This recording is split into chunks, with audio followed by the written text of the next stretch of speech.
terus belajar mengasah diri kita teman-teman ya. Ya jangan kayak anak kecil lah pengen dapat buah cepet itu, ya kan? Baru wiridan sedikit bisa terbang, itu anak kecil. Kalau saya bilang anak kecil tuh mainan, taunya mainan, seneng kan? Tapi kalau orang gede bukan pengen mainan lagi, dia pengen hakikinya gitu loh. Ya, kalau anak kecil bisa wiridan, kemudian ternyata bisa nerawang, itu anak kecil, saya katakan ya. Kalau orang yang sudah senior tuh ya dia itu udah nggak butuh lagi, dia butuh hakikinya. Hakikinya apa?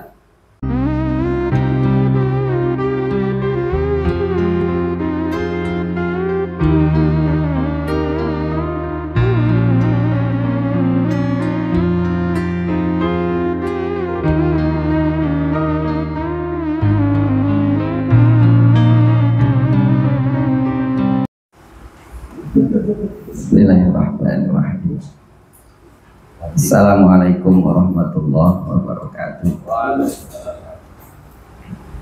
Innal hamdalillah alladzi nahmaduhu wa nasta'inuhu wa nastaghfiruh wa na'udzu billahi min syururi anfusina wa min sayyiati a'malina. May yahdihillahu fala mudilla lahu wa may yudlil fala hadiya lahu. Asyhadu an la ilaha illallah wahdahu la syarika lah wa asyhadu anna sayyidana Muhammadan abduhu wa rasuluh la nabiyya ba'dah. Allahumma shalli wa sallim ala sayyidina Muhammadin wa ala alihi wa ashabihi ajma'in, amma ba'du. Alhamdulillah teman-teman, Allah kumpulkan kita kembali pada ta'lim rutin kita. Semoga senantiasa Allah memberikan pertolongan kita di dalam kebaikan, di dalam amal sholih, dan semoga pula dengan rahmat Allah Subhanahu wa Ta'ala Allah menerima amal sholih kita dan menjadikan amal sholih kita sebagai pemberat amal-amal kebaikan kita di yaumil hisab nanti. Semoga pula Allah mengampuni dosa-dosa dan kesalahan kita dan memberikan kepada kita pengangkatan derajat baik dunia, agama maupun akhirat. Semoga Allah berkahi umur kita, Allah berkahi rizki kita, Allah berkahi ilmu kita, Allah berkahi keluarga dan keturunan kita. Al-Fatihah. A'udzu billahi minasyaitonir rajim. Bismillahirrahmanirrahim.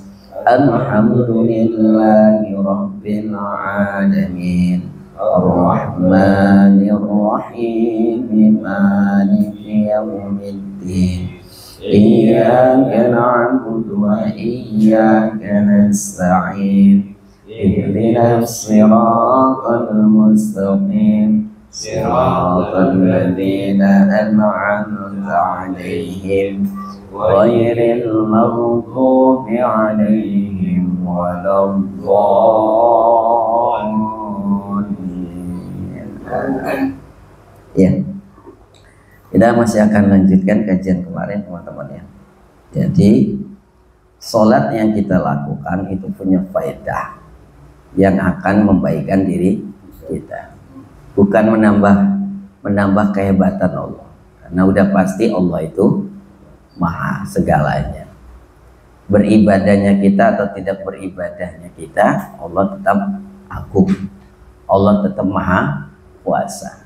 Karena yang butuh beribadah itu adalah kita. Dengan beribadah Allah akan berikan kepada kita balasan berupa kebaikan. Terlebih lagi balasan itu adalah surga Allah Subhanahu wa Ta'ala di akhirat. Dan ketika di dunia Allah akan memberikan kepada kita kebaikan-kebaikan sesuai apa yang dijanjikan Allah kepada kita, termasuk pelaksanaan sholat kita. Sholat yang kita lakukan, jika kita lakukan dengan baik, jika kita lakukan sesuai dengan tuntunan dan tuntutannya, maka itu akan menjadi faedah yang besar buat kita dalam kehidupan di dunia.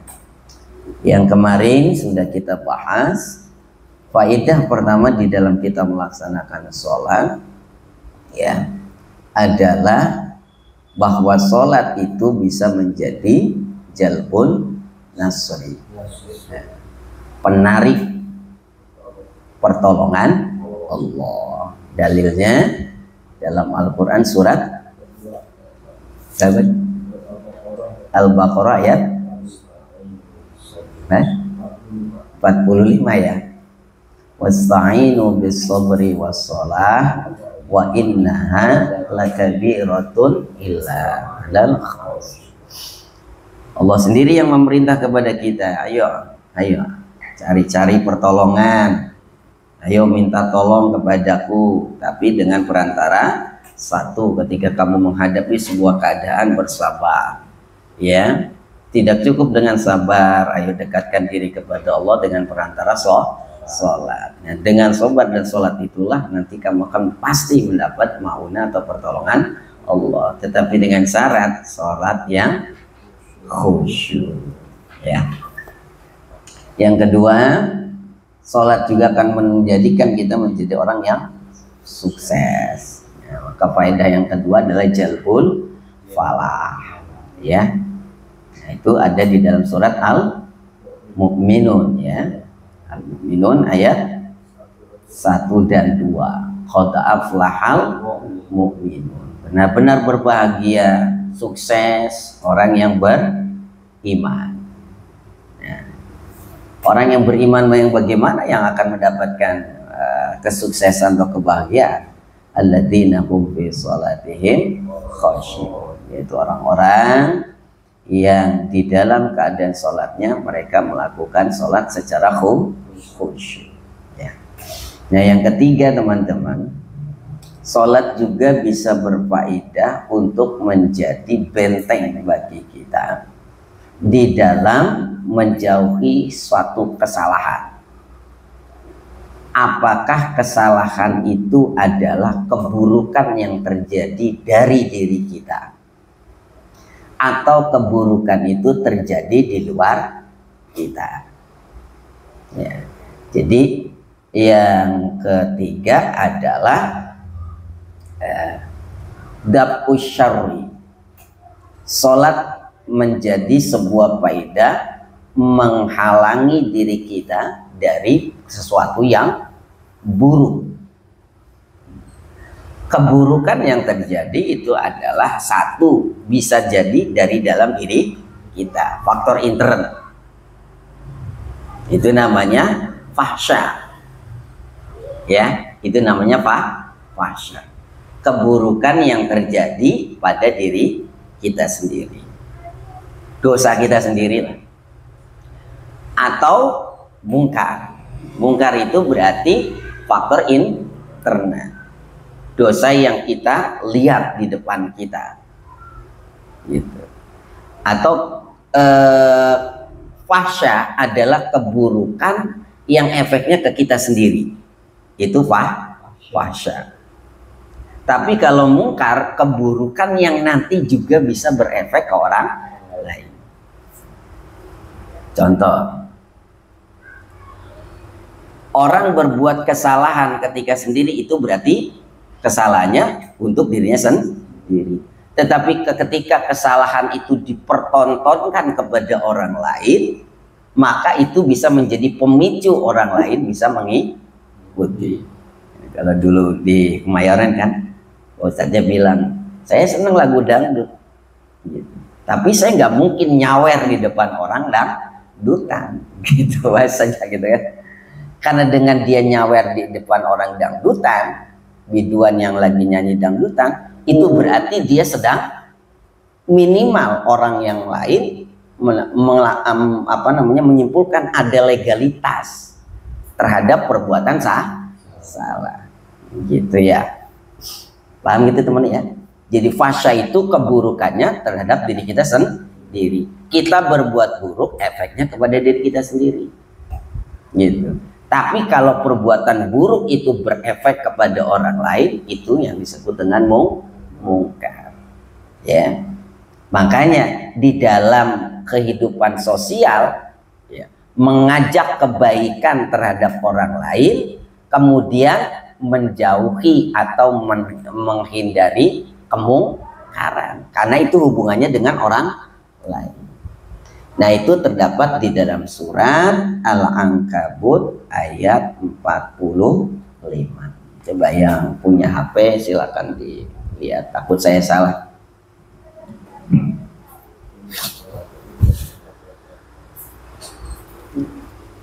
Al-Ankabut ayat 5. Mana tisunya?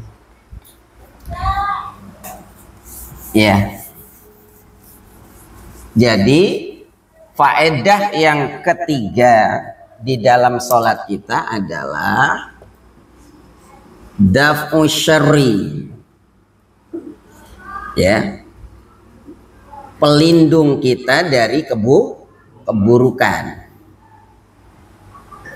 Ya. Ini Allah kabarkan sholat bisa menjadi benteng atau pelindung kita dari keburukan atau efek keburukan yang terjadi karena pelakuan keburukan kita. Itu ada apabila kalau kita melaksanakan sholat.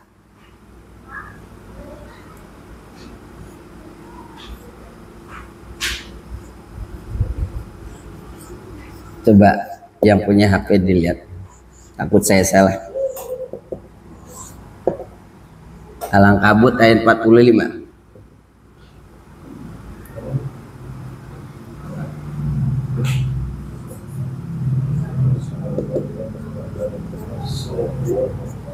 Gitu ya.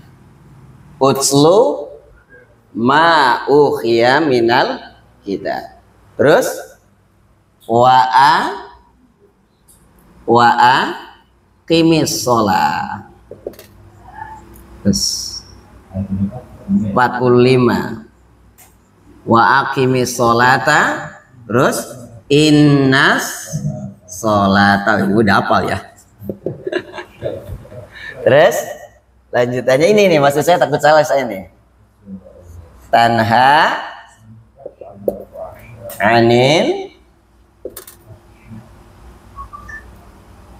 anil fahsya'i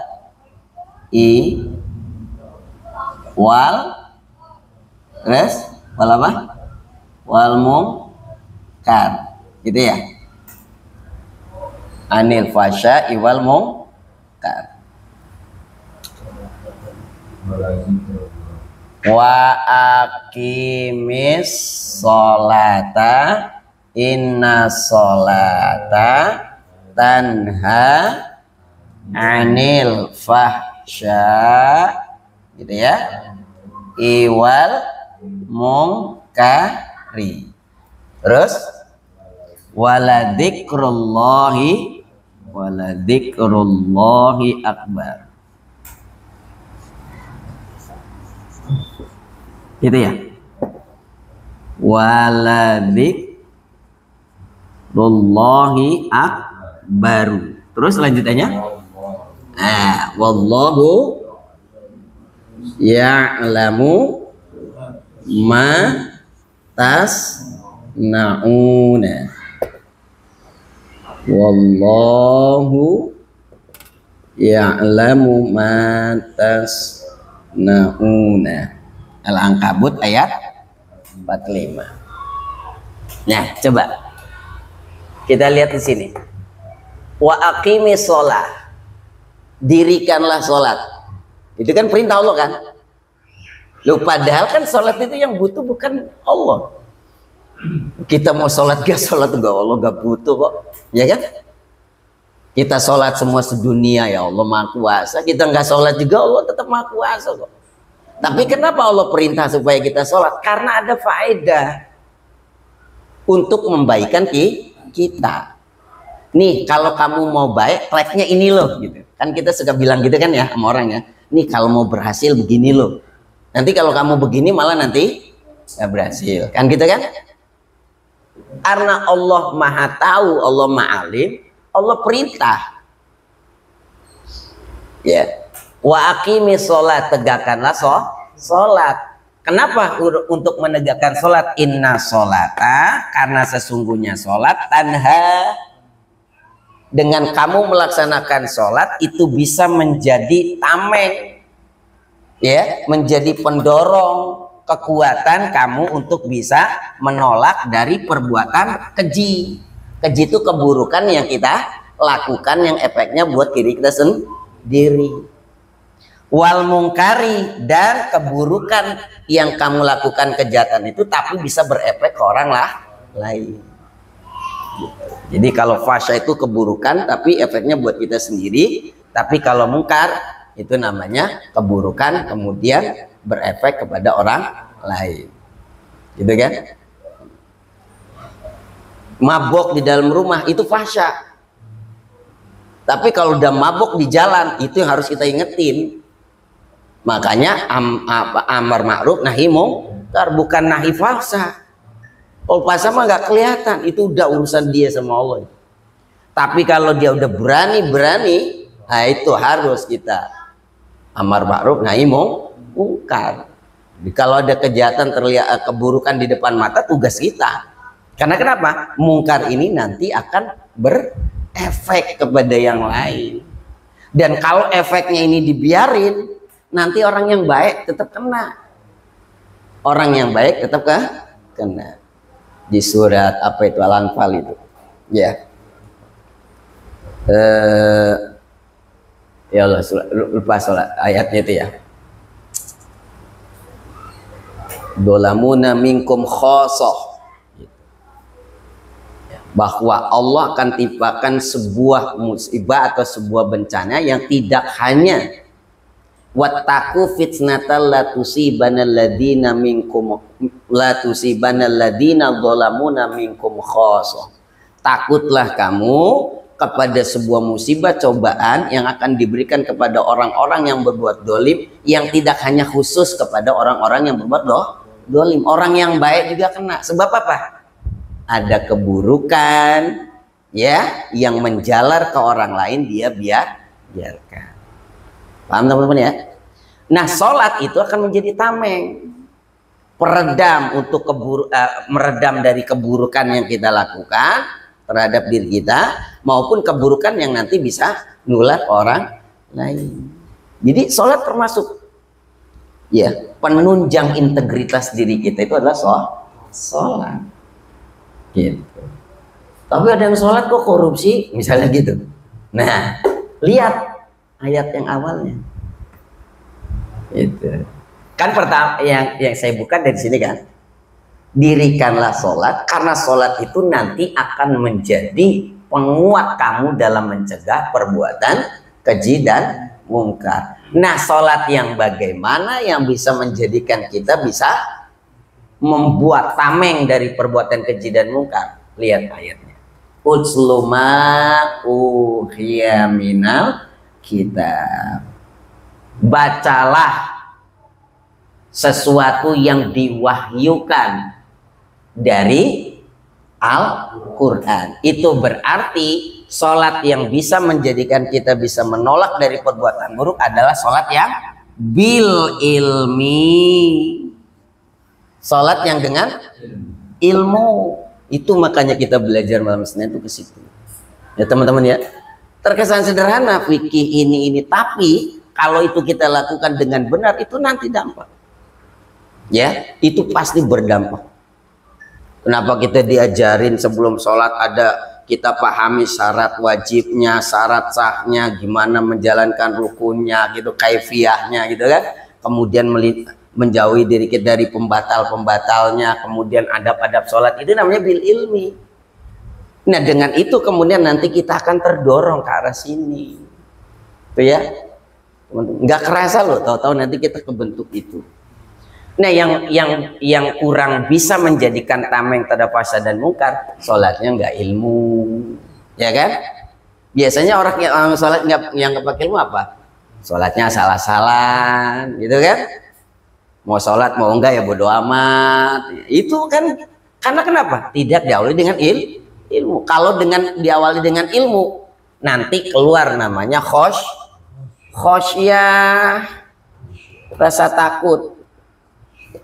Kenapa kita megang api nggak mau? Anak tahu panas, coba waktu kecil bisa jadi dipegang, ya kan? Ya kan? Ada anak kecil kecoa diambil gitu kan? Karena dia belum tahu, tapi kalau udah tahu, karena sudah tahu, maka wajar, ya.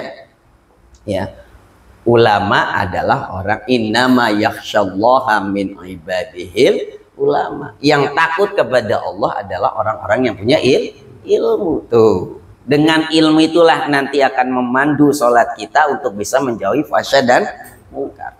Natural aja, jalani sholat dengan ilmu, asal dengan ilmu, bukan hanya sekedar melaksanakan doang loh teman-teman ya.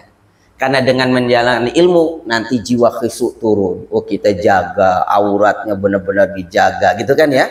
Kemudian menghadap kiblatnya benar, kemudian baca Fatihahnya benar, rukuknya benar. Itu namanya khusyuk udah masuk. Nah, dari situ nanti akan timbul kepada ini tadi. Ya.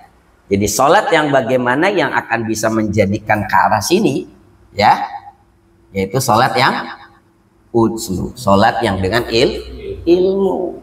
Gitu. Jadi bukan sederhana loh teman-teman. Kita belajar malam Senin itu, ya, ngaji pelan-pelan dari satu pasal ke pasal yang lain. Gampang itu mau pikir gitu udah biasa. Itu yang membuat kita kurang Allah kasih cahaya itu. Tapi kalau kita serius pengen lebih tahu, bukan hanya pengen tahu secara akal, tapi pengen lebih tahu supaya punya dorongan dalam beramal, supaya pengen lebih baik sholatnya gimana, itu yang akan ngeresep ilmunya. Kalau cuman tahu ya baca di Google juga bisa, ngelihat di YouTube juga bisa kan, begitu kan? Atau udah paling kayak di sekolah udah diajarin gitu. Tapi kita pengen tahu, benar-benar pengen tahunya itu untuk membaguskan diri kita. Jadi nggak sederhana teman-teman ya. Beda lah yang ngaji dengan yang tidak ngaji. Makanya Allah bilang hal yastawil ladzina ya'lamuna wa la ya'lamun. Beda lah orang yang tahu sama yang enggak tahu. Orang yang tahu dia pasti ngeri untuk meninggalkan sholat gitu kan ya. Orang yang tahu dia pasti khawatir kalau sampai meninggalkan sholat. Orang yang tahu nggak bakal selebor di dalam melaksanakan sholat. Maka disitulah jiwa khusyuk datang yang akan menjadikan kita bisa kesini. Wala dzikrullahi akbar. Dan benar-benar dzikir kepada Allah itu adalah yang lebih besar. Apa makna dzikrullah di sini teman-teman? Coba yang punya HP, apa makna di sini? Wala dzikrullah ini apa?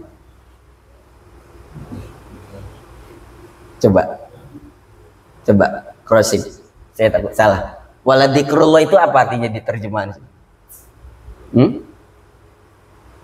Walanya ini lam taukid. Dan benar-benar zikir kepada Allah itu lebih besar.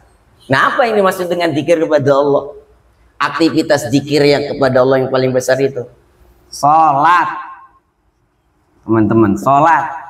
Mau ente banyak ngegedein wiridan apa segala macam, kalau ente nggak sholat nggak bisa ente dapat kekuasaan dari Allah.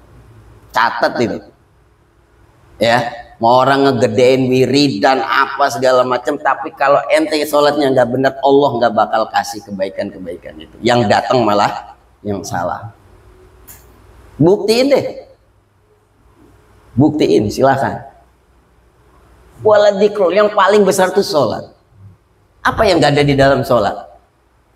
Kalimat tauhid ada, tahmid ada, tasbih ada, sholawat ada, istighfar ada. Makanya dzikir yang paling besar. Loh, kalau wirid-wirid banyak-banyak sholat kagak. Itu namanya orang mau pakai pakai baju celana nggak dipakai, ya kan? Ya urusan yang besar dulu jalani, gitu kan, teman-teman. Amin. Beragama itu dengan ilmu, bukan dengan hawa nafsu. Apa sih mau cari kita beragama kan? Pedoman kebahagiaan, keselamatan dunia dan akhirat itu. Menghadapi sesuatu tenang, gitu, menjalani hidup enjoy, penuh dengan pemahaman, gitu. Itu semuanya itu bermula dari hidayah Allah Subhanahu wa taala. Dan hidayah didapat dari siapa? Ya orang-orang yang mau mencari hidayah. Wala dzikrullahi akbar. Dan benar-benar sholat itu adalah sesuatu urusan zikir yang paling besar. Wallahu ya'lamu ma tasnaun, dan Allah mengetahui apa yang kamu kerjakan. Gitu. Teman-teman ya. Jadi kalau mau sholat kita berefek menjadi orang-orang yang jujur, berintegritas lah kalau bahasa orang kerennya gitu ya. Artinya orang-orang yang baik gitu ya, berkelakuan baik. Mau dapat SKCK nggak SKCK pokoknya baik gitu. Nah, maka jalanin sholat. Tapi sholat yang bagaimana? Kayak kemarin kan? Sholat yang bagaimana yang bisa meraih pertolongan? Sholat yang khusyuk. Nah ini sholat yang bagaimana yang bisa menjadikan seperti ini? Yaitu sholat yang dengan ilmu.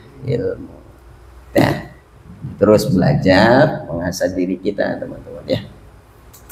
Ya jangan kayak anak kecil lah pengen dapat buah cepet itu, ya kan? Baru wiridan sedikit bisa terbang, itu anak kecil. Kalau saya bilang anak kecil tuh mainan, taunya mainan, seneng kan? Tapi kalau orang gede bukan pengen mainan lagi, dia pengen hakikinya gitu loh ya. Kalau anak kecil bisa wiridan, kemudian ternyata bisa nerawang, itu anak kecil saya katakan ya. Kalau orang yang sudah senior tuh ya dia udah nggak butuh lagi, dia butuh hakikinya. Hakikinya apa?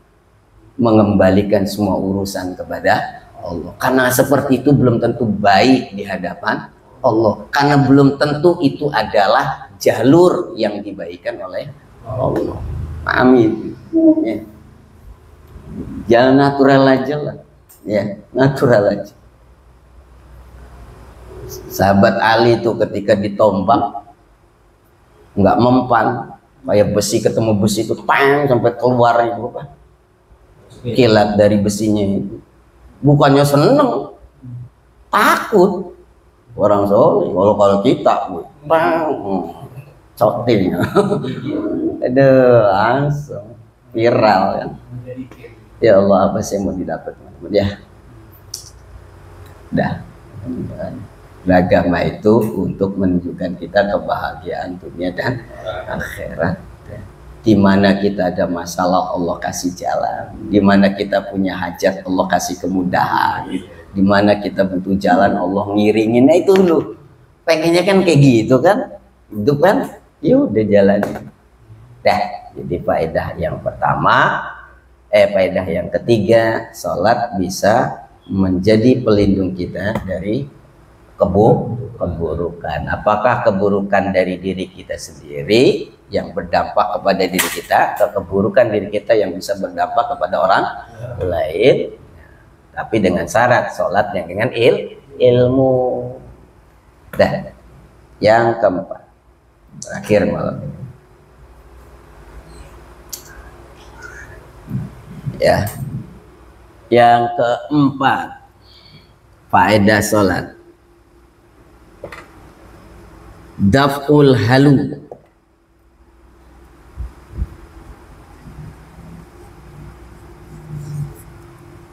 Daf'ul halu, halu'i.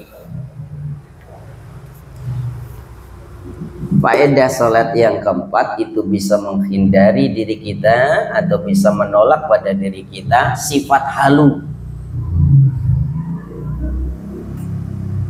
ya kan? Sifat halu.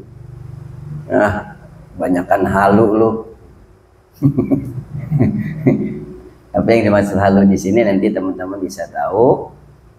Silakan buka di surat Al-Ma'arij ayat 19. Al-Ma'arij ayat 19. A'udzu billahi minasyaitonir rajim. Bismillahirrahmanirrahim. Innal insana khuliqa halu'a. Sesungguhnya manusia diciptakan oleh Allah dalam keadaan halu. Kita loh, semuanya, semua manusia sama kayak semua manusia itu dalam keadaan rugi. Ya, Semua manusia dalam keadaan rugi. Tapi gitu, yang namanya di dunia itu masih ada pengecualian, teman-teman. Jadi kalau Allah bilang semua manusia dalam keadaan rugi, pasti ada kecuali selama masih di dunia. Makanya Allah bilang sesungguhnya manusia diciptakan dalam keadaan halu. Semua kita halu. Apa itu halu? Kalau situ berkeluh kesah. Jadi secara psikologis sholat, teman-teman, itu bisa menghindari diri kita dari berkeluh kesah, nelongso, nggak gampang menerima berat, menerima cobaan gitu ya, nggak gampang dapat masalah gitu. Jadi kalau udah masalah kok gede padahal masalahnya kecil gitu, itu masih halu tuh, berkeluh kesah, dikit-dikit ngeluh, dikit-dikit ngeluh. Nah, pijakannya kurang kuat. Ternyata itu efeknya di sholat. Apa itu sifat halu diterangkan oleh Allah di dalam ayat ke-20. Idza masyahu syarru jazua. Apabila terkena kepadanya asyaru, sebuah keburukan, jazua.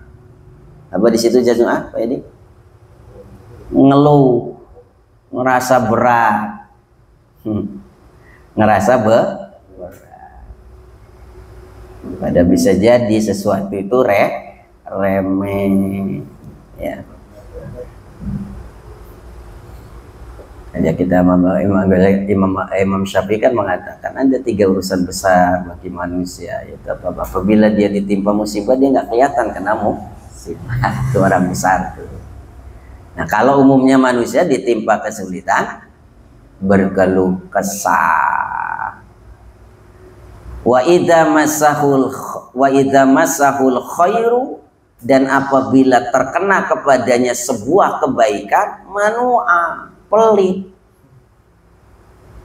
Ya, kalau lagi susah curhat, kalau lagi punya duit menang dewek.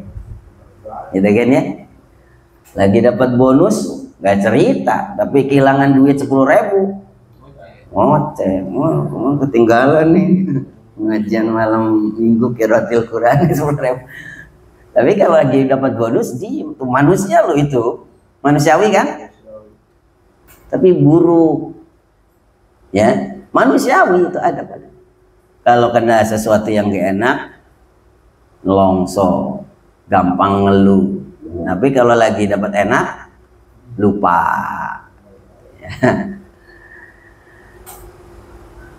Nah, 2 sifat ini, idza masahu syarru jazua wa idza masahul khairu manu'a, ya, yang disebut dengan sifat halu itu tadi, ayat ke-18 sama ayat ke-20 dan ke-21 sebenarnya. Apa itu sifat halu? Kalau diterjemahkan berkeluh kesah kan? Tapi kalau dilanjutin makna halu itu, yaitu cirinya kalau ditimpa keburukan ngeluh, kalau ditimpa sesuatu yang enak pelit. Nah, itu sifat halu. Nah, Allah kecualikan ilal musallin, kecuali orang-orang yang sholat. Nah, lihat nih, ilal musallin, jawabannya di sini, musallin, kecuali orang-orang yang sholat. Orang-orang yang sholat, yang jiwanya kuat, ya, enggak pelitan gitu loh, itu orang-orang yang sholat, ya. Tapi sholat yang bagaimana yang bisa menghantarkan seseorang punya pribadi yang kuat? Ayat selanjutnya menjawab, alladzina hum terus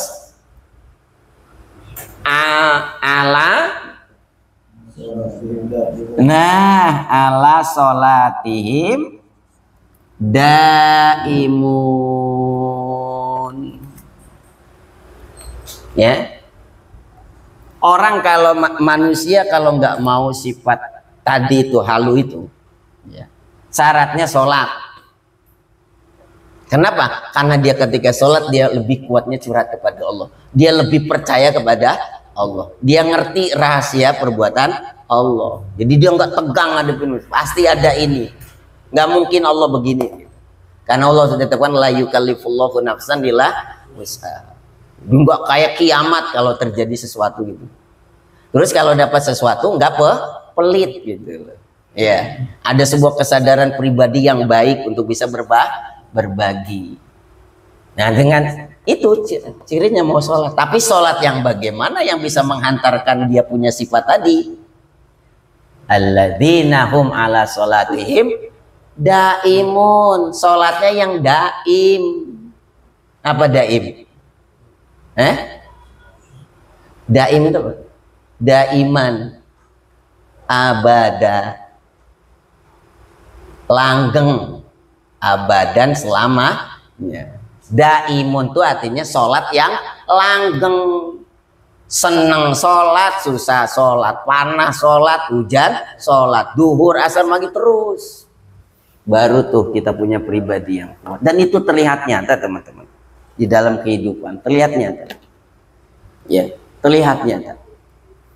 Ya, orang-orang yang teguh sholat, menjaga sholatnya, gitu ya, itu kelihatan teguh hatinya. Ya. Ada masalah rumah tangga sedikit nggak bikin goyah di rumah tangga. Kalau sama-sama sholat. Tapi kebanyakan saya suka melihat teman-teman gitu, tahu cerai atau apa, gitu ya. Ada di antara satu atau keduanya yang sholatnya nggak benar.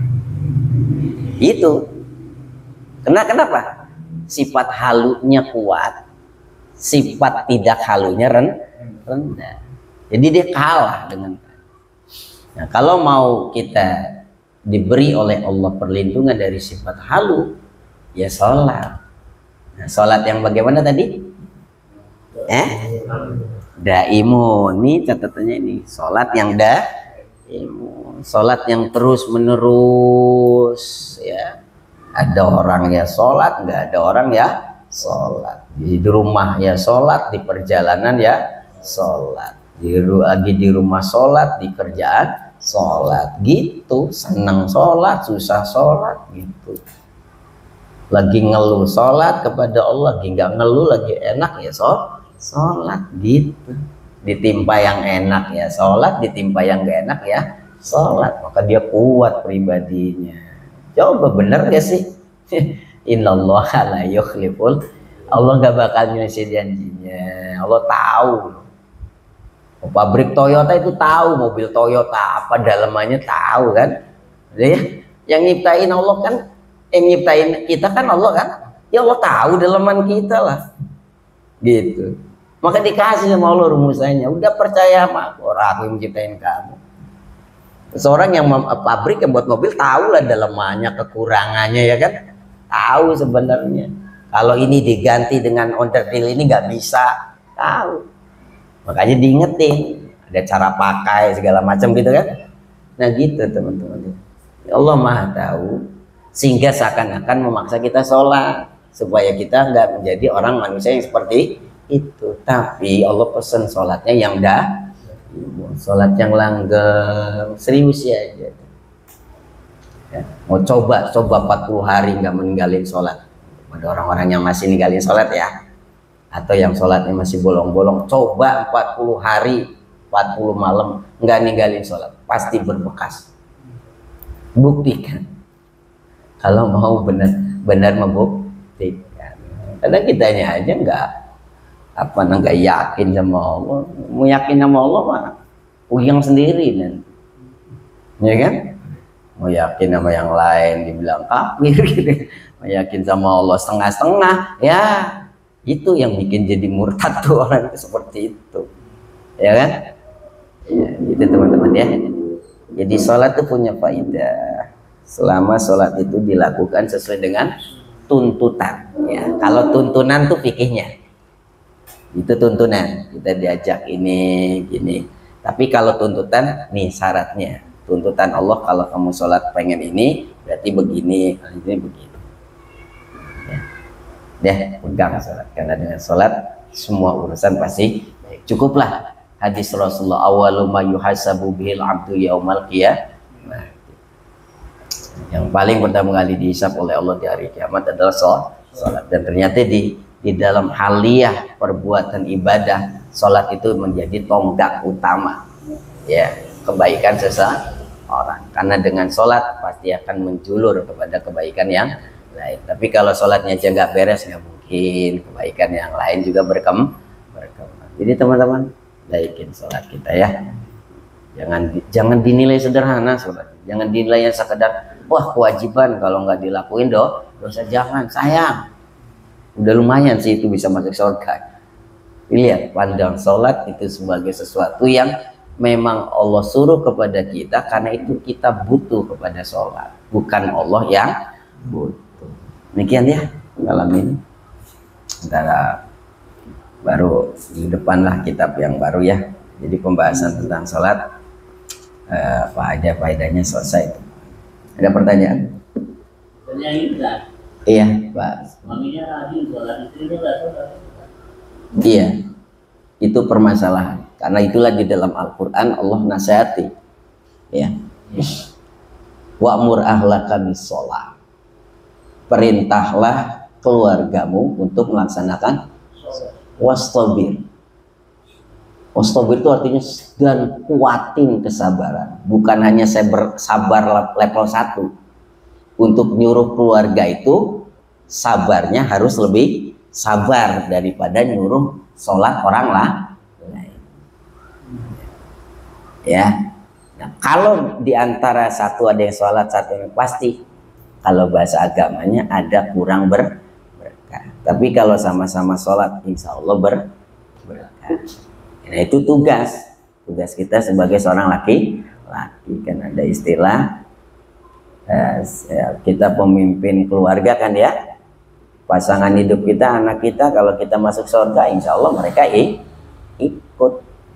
Kalau kita juga masuk neraka ya bisa berpotensi mereka juga masuk neraka ya, gitu. Jadi adanya sebuah contoh yang dari dikatakan Pak Sulaiman itu ternyata plek dengan yang Allah kabarkan. Mengapa Allah kabarkan harus perintah sholat? Karena memang di kenyataannya di dalam rumah tangga kehidupan ada yang seperti itu, yang ini sholat, yang ini enggak, gitu kan ya.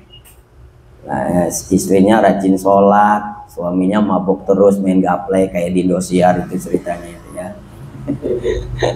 Atau suaminya sholat pakai peci baju koko, wah ceweknya kayak film-film sinetron gitu kan ya, ada kan gitu.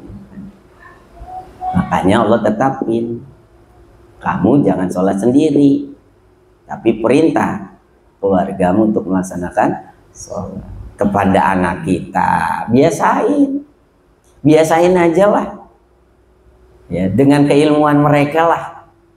Jangan dipaksain sholat kayak umur kita 40 tahun gitu ya.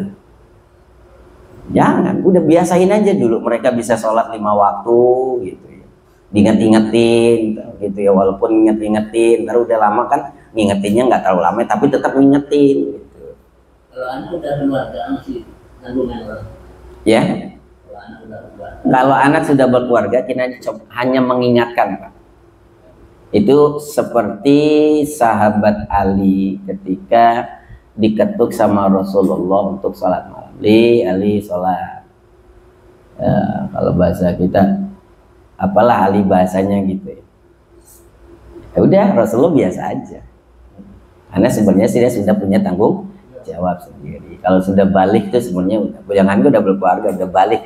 Makanya porsi sholat, porsi pendidikan sholat itu sebelum balik dari umur 7 tahun, ya kan? Umur 7 tahun sudah mulai dikasih ilmunya, sudah mulai diperintah, sudah mulai diajarkan adabnya. Kenapa? Karena kalau udah 10 tahun yang harus dipukul. Kenapa 10 tahun udah harus dipukul? Karena berpotensi 9 tahun itu udah balik.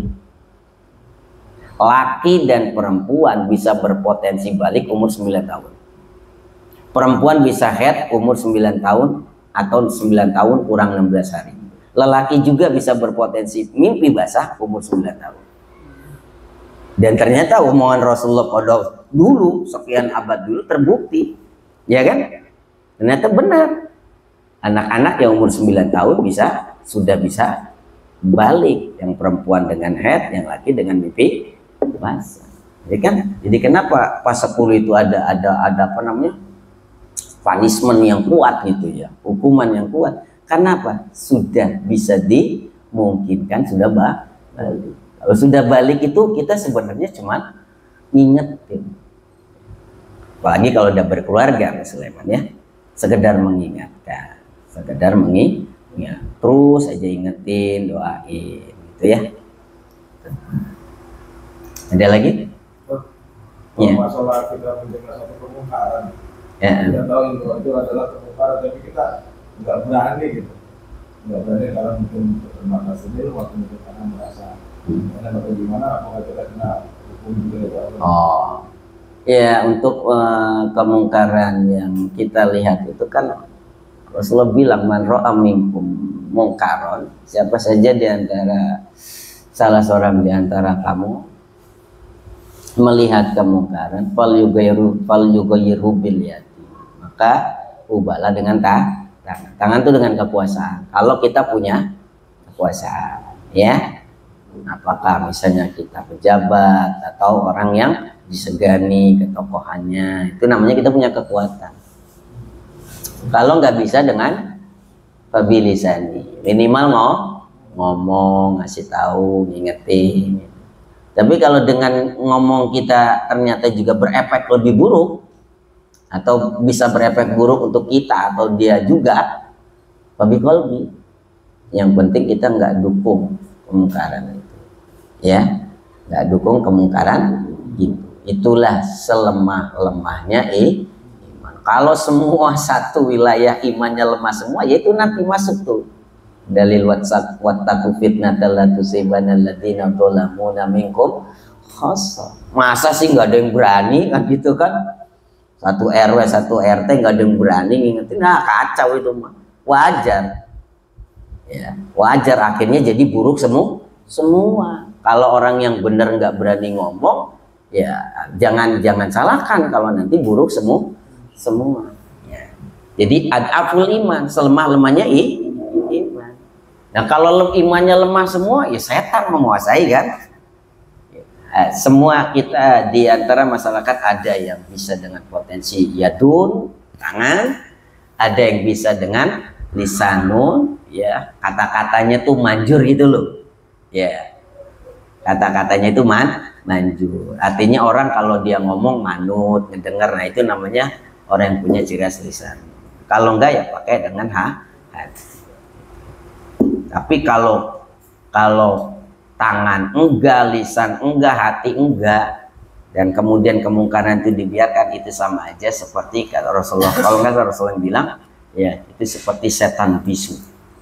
Pada dasarnya dia memperbolehkan, ya, memperbolehkan. Jadi hati itu artinya menunjukkan ketidaksenangan. Jadi mengubah kemungkaran hasbal istita'ah, sesuai dengan kadar kemampuan. Kalau kita nggak mampu levelnya 1, ya level 2. Atau kita di level 2 nggak mampu nih, bilang aja ke yang level 1, gitu kan? Yang penting terakhir, kalaupun nggak bisa apa-apa, hati tidak menerima. Kalau hati menerima dan kemudian kita mendiamkan, itu sama aja kita mendukung yang disebut dengan setan bisu. Itu ya. Kalau kemungkarannya diselimuti dengan baik, cara Islam itu gimana sih? Itu nggak sederhana. Contohnya harus jelas. Apa nih? Ya orang misalkan ziarah kubur, tapi di situ ada kemungkaran, misalkan gitu. Apa kemungkarannya? Dari syiriknya itu kita apa harus ibaratnya melarang atau gimana gitu, kalau itu kita jelas tahu secara nyata, silakan diomongin. Tapi kalau nggak tahu, nggak boleh. Kalau kita sudah jelas tahu, gitu ya ziarah, tapi ada unsur-unsur kemusyrikannya, gitu. Ya ziarah untuk apa namanya, nguatin ngelmunya, misalnya, bukan ilmu ya, nguatin ngelmunya gitu.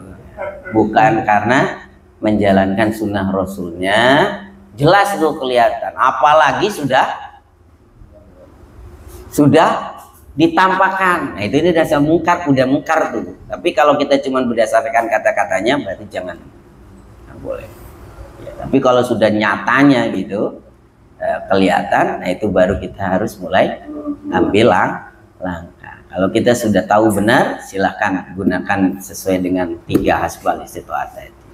Tapi kalau nggak tahu atau keilmuan kita belum bisa menyaring itu apakah ini salah atau tidak, nah itu berarti di luar dari kemampuan kita.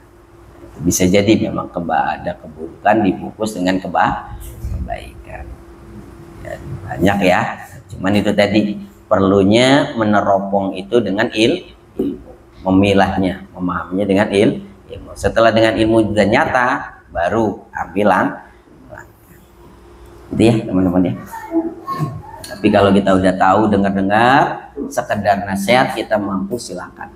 Kan itu tadi pilihannya 3 kan? Ya, 3. Nah, kira-kira teman-teman mampunya yang level apa nih? Level yadun, lisanun, apa? Kolbun. Ya, ntar kol yadun nggak bisa, lisanun nggak bisa, ya, kolbun nggak bisa, akhirnya apa? Samsun. Samsun. Ini. Kalau termasuk yang itu yang di surat Al-Imran ayat 110 itu maksimal seperti itu. Yang mana? Kamu akan sebaik-baik umat. Iya. Apabila kamu bisa mencegah. Ya itu, rumusannya itu. Ta'muruna bil ma'ruf wa tanhauna 'anil munkar. Iya itu. Rumusannya untuk ta'muru bil ma'ruf, 1 terhadap yang wajib sampaikan kalau kita sudah melakukan yang wajib. Gitu teman-teman. Nyuruh orang sholat wajib kita belum benar sholat wajibnya, jangan, bahaya, terkena sendiri itu. Nah, terhadap hal yang sunnah yang mungkin kita belum bisa laksanakan, kita masih boleh menyampaikan. Itu namanya ta'muru bil ma'ruf. Tapi kalau tanhauna 'anil munkar tadi, rambu-rambunya ya, punya kekuatan apa kita. Nah, step 3 langkah itu sebenarnya untuk meminimalisir dari berkembangnya keburukan yang semakin parah. Ada yang kita mungkin bukan level yadun, tapi kita belaga yadun, malah bisa jadi parah gitu kan ya, perlawanannya, keburukannya bisa lebih parah. Maka siapa kita kenali, saudara habat asbal itu ya. Yalah itu ya teman-teman, ada manfaatnya. Allah jadikan kita semua orang yang beruntung, orang yang Allah jaga keimanannya, orang yang Allah tangguh, Allah kuatkan amal solihnya, dan kita senantiasa di dalam kebersamaan, ketaatan kepada Allah, sehingga saling menasihati dalam kebenaran, saling menasihati pula dalam kesabaran. Semoga kita dan keluarga besar kita diampuni oleh Allah, dimaafkan oleh Allah, dijaga oleh Allah, diselamatkan oleh Allah, dirahmati oleh Allah, diberi petunjuk oleh Allah. Semoga diangkat derajatnya pula, baik kita dan mereka, dunia maupun akhirat. Semoga Allah jadikan kita, jadikan keluarga kita, anak turun kita, anak murid laki dan perempuan kita menjadi orang-orang yang berilmu, menjadi orang-orang yang banyak beramal, menjadi orang-orang yang banyak beribadah, menjadi orang-orang yang ahlul Quran, menjadi orang-orang yang nanti pada saatnya kita dan mereka menyuruh kebaikan berdasarkan kemampuan dan kekuatan kita. Dan semoga Allah tidak menjadikan kita, keluarga kita, anak turun kita, murid-murid kita menjadi orang-orang yang bodoh dan orang-orang yang tersesat. Rabbana atina fid dunya hasanah wa fil akhirati hasanah wa qina adzabannar. Sallallahu alaihi sayyidina Muhammad al-Fatihah. Bismillahirrahmanirrahim. Alhamdulillahi rabbil alamin arrahmanir rahim maliki yaumiddin. Iyyaka na'budu wa iyyaka nasta'in. Ihdinas siratal mustaqim. Siratal ladzina an'amta 'alaihim ghairil maghdubi 'alaihim waladdallin. Ya, kita berikhtiar teman-teman ya. Tidak hanya baik dengan diri sendiri, tapi berusaha memperbaiki orang lain. Apa yang ditanyakan Ustaz Tawan kan sebenarnya koridor itu. Kita kita ingin mencoba membaikkan orang lain sejauh yang kita tahu. Kalau kita bisa membenahi, menasehati, itu namanya kita sudah berusaha menjadi orang yang memperbaiki diri sendiri, juga memperbaiki orang lain. Tentunya karena kasih sayang kepada Allah Subhanahu wa ta'ala. Subhanakallahumma bihamdika asyhadu an la ilaha illa anta astaghfiruka wa atubu ilaik. Assalamualaikum warahmatullahi wabarakatuh. Waalaikumsalam warahmatullahi wabarakatuh.